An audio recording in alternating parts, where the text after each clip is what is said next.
Vimos milhares de jovens brasileiros de todas as idades aderirem ao apelo das mídias sociais e ganharem as ruas para reclamar por melhores serviços públicos de transporte urbano, saúde, educação e segurança.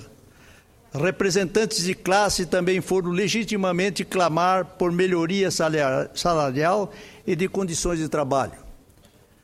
Fomos à sede da Copa das Confederações, quando pudemos checar os erros e acertos, numa espécie de prévia do que pode ocorrer na Copa do Mundo de 2014.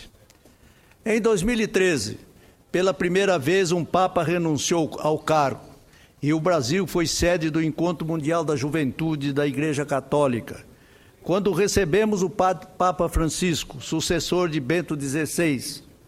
Com sua mensagem de amor, tolerância, paz e principalmente estímulo ao diálogo, o Papa Francisco tem se revelado uma das maiores personalidades do mundo contemporâneo, independentemente da religião que professa.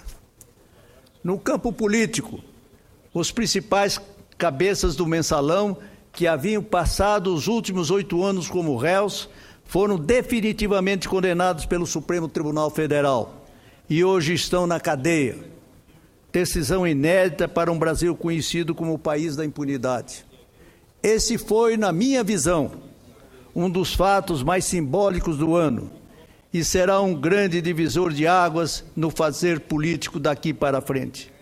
Foi uma demonstração de que o Brasil mudou, e mudou muito. Em 2013 também foi o ano das comemorações pelos 25 anos da Constituição Cidadã, a Constituição que restabeleceu a democracia brasileira e que consolidou os direitos e garantias individuais. Para mim, o ano começou com uma grata surpresa. Nessa altura da vida, aos 82 anos de idade, fui convocado logo no início dos trabalhos legislativos para assumir o mandato parlamentar de senador da República. Cheguei nesse Congresso após 25 anos, pois por esses corredores havia presenciado e participado de longas e acaloradas discussões, como deputado federal constituinte, um dos maiores orgulhos da minha vida pública. Bem como também já tinha sido deputado federal pelo meu estado, Mato Grosso do Sul, 3 outras vezes anteriormente. Aqui nesse Senado, ao longo de 2013, acompanhei ativamente os debates e votações de temas importantes, muitos dos quais com o objetivo de responder ao clamor das ruas, como o projeto que transformou a corrupção em crime hediondo, o voto aberto para votações do Legislativo, a PEC que amplia os efeitos da lei da ficha limpa para o funcionalismo público, entre inúmeros outros.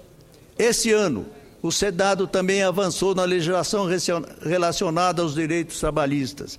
A emenda das domésticas, que concedeu o direito de jornada fixa, hora extra e intervalo de descanso, foi a ação mais significativa nesse sentido. Em relação à saúde, destaco a aprovação da medida provisória que criava o programa Mais Médicos.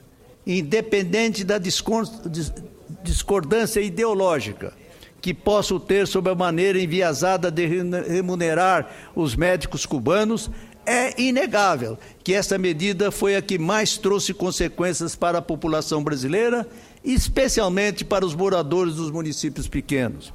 Cito também o importante projeto que obriga os planos de saúde a custearem medicamentos quimioterápicos de uso oral contra o câncer no tratamento domiciliar. Outros temas recorrentes fundamentais para o Brasil passaram por esta casa e continuarão em debate, como o Pacto Federativo e a dívida dos Estados. Temas esses que muito me interessam devido à situação do meu Mato Grosso do Sul, extremamente prejudicado, pois gasta 15% de sua arrecadação para pagar juros da dívida com a União. Dívida esta contraída em grande parte quando da divisão do Estado há 36 anos. Na ocasião, o governo federal não cumpriu com o compromisso e deixou o Mato Grosso do Sul à mercê de sua própria sorte para fazer os investimentos tão necessários a um Estado em formação. A consequência lógica foi o endividamento que prejudica enormemente o Estado até os dias atuais.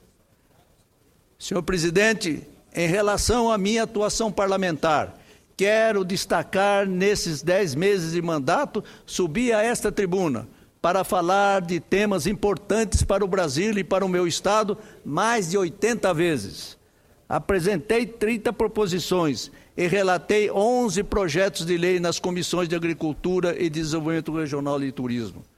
Também por minha iniciativa, estas comissões realizaram audiências públicas sobre a difícil questão indígena, inclusive com a convocação do senhor ministro da Justiça, José Eduardo Cardoso.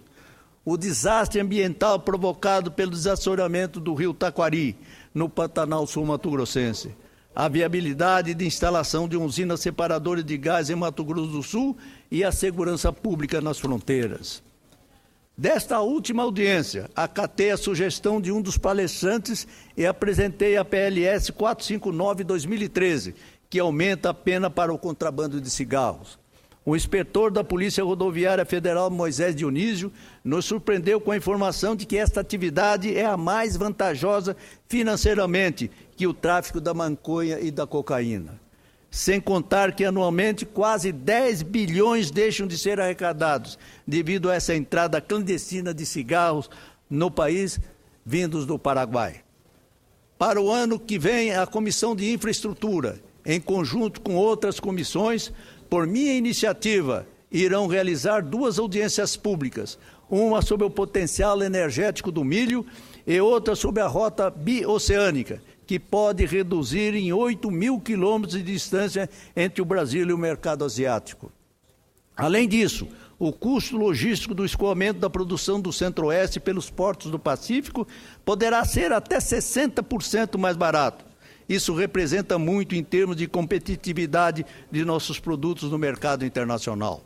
Em relação aos meus projetos, apresentei alguns sobre legislação eleitoral, como o PLS 130/2013, que permite o voto em trânsito para os cargos de senador, deputado federal, governador, deputado estadual e distrital, prefeito e vereador, além do voto para presidente e vice já previsto na legislação desde as eleições de 2010.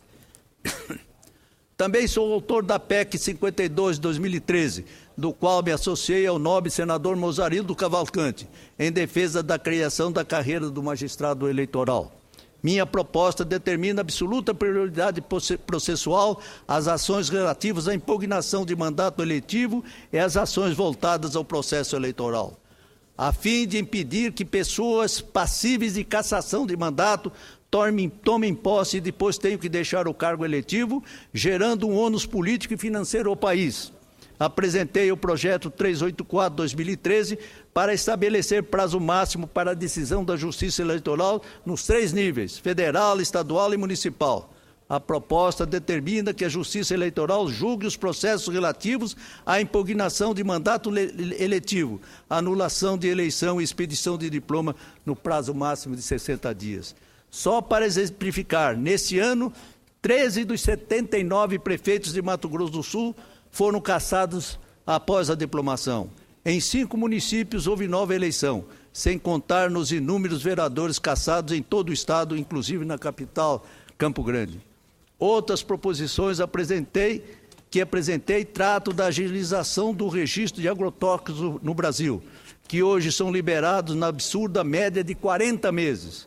A PLS 209/2013 determina que o governo federal conceda o registro no prazo máximo de 180 dias. Também sou autor da PLS 253/2013, que transforma em crime hediondo a adulteração de alimentos, como as ocorridas recentemente com leite longa-vida.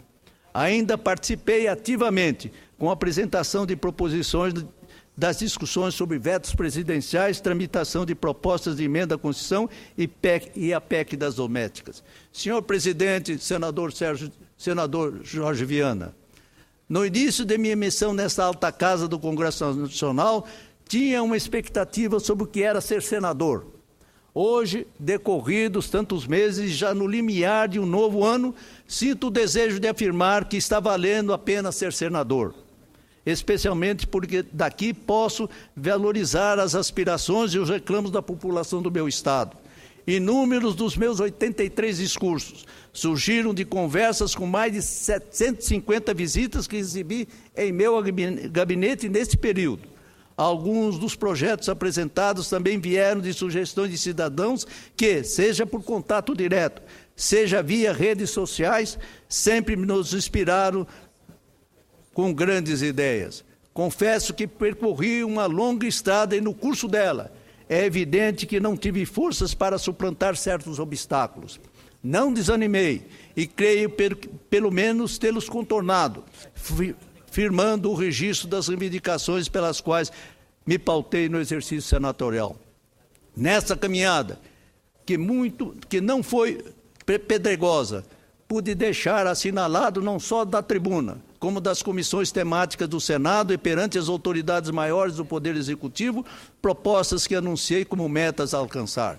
As questões como a separadora de gás natural que corre pelo gasoduto Brasil-Bolívia, a recuperação da planície pantaneira causada pelo assoreamento do rio Taquari, a sintomática e tranquila chamada questão indígena, que depende da palavra da senhora Presidente da República, a insegurança pública em razões da defesa nacional em nossas fronteiras, o estímulo de capitais para nossa economia, tanto para o agronegócio como para a industrialização de matérias-primas que nos são naturais, a questão logística de transportes, tanto rodoviários como ferroviários, que tem estrangulado a comercialização da nossa produção agropecuária, entre inúmeros outros assuntos. Mas, senhor presidente, senador Jorge Viana, e senhores e senhoras senadores, como disse no início, foi um ano intenso que termina com a sensação do dever cumprido. Finalizo o meu discurso desejando a todos um Natal de muita paz, luz, harmonia e um ano novo repleto de realizações e muita sabedoria para determinar os rumos do nosso país. Mas, senhor presidente, gostaria de dizer, antes realmente de finalizar o meu discurso, que a realização do leilão de concessão do trecho da BR-163 em Mato Grosso do Sul, ontem realizado, é o início da concretização de uma das maiores aspirações do sul mato-grossense e de todos que trafegam pela BR entre Sonora, na divisa com o nosso irmão Mato Grosso, e Mundo Novo na fronteira com o não menos irmão estado do Paraná. A rodovia tem a extensão de cerca de 850 quilômetros e cruza 20 municípios do meu estado. As obras resultarão na segurança do tráfego e na diminuição do tempo para percorrê-la. Isso gerará uma economia no sistema logístico de transporte e, sobretudo, garantirá a segurança aos nossos usuários. O grupo CCR foi o vencedor do leilão de concessão para administrar a rodovia por 30 anos, a partir de março de 2014. A CCR é controlada pela Andrade Gutierrez, Camargo Corrêa e Soares Penido e já administra cerca de 2.500 quilômetros de rodovias em São Paulo, Rio de Janeiro e Paraná. Ela ofereceu uma tarifa de pedágio de R$ 4,38 por 100 quilômetros. Devem ser instaladas 9 praças de pedágio ao longo do trecho sul-mato-grossense da BR-163. O consórcio vencedor do leilão tem plena capacidade de cumprir os compromissos assumidos, porque tem a tradição de serviços já prestados em Mato Grosso do Sul e renome internacional pela excelência dos serviços na área da infraestrutura. Sou parlamentar que não faz parte da base do governo e, por isso, sinto-me à vontade para cumprimentar a senhora presidente Dilma Rousseff e o senhor ministro dos Transportes César Borges pela decisão que tomaram de abrir mão da ação direta do governo e entregar por concessão uma obra tão importante como a BR-163 em meu estado. São essas, senhor presidente, meu caro amigo senador Jorge Viana, que nesse instante tenho a prestar à comunidade do meu estado e ao país. Muito obrigado a vossas excelências por ouvir-me.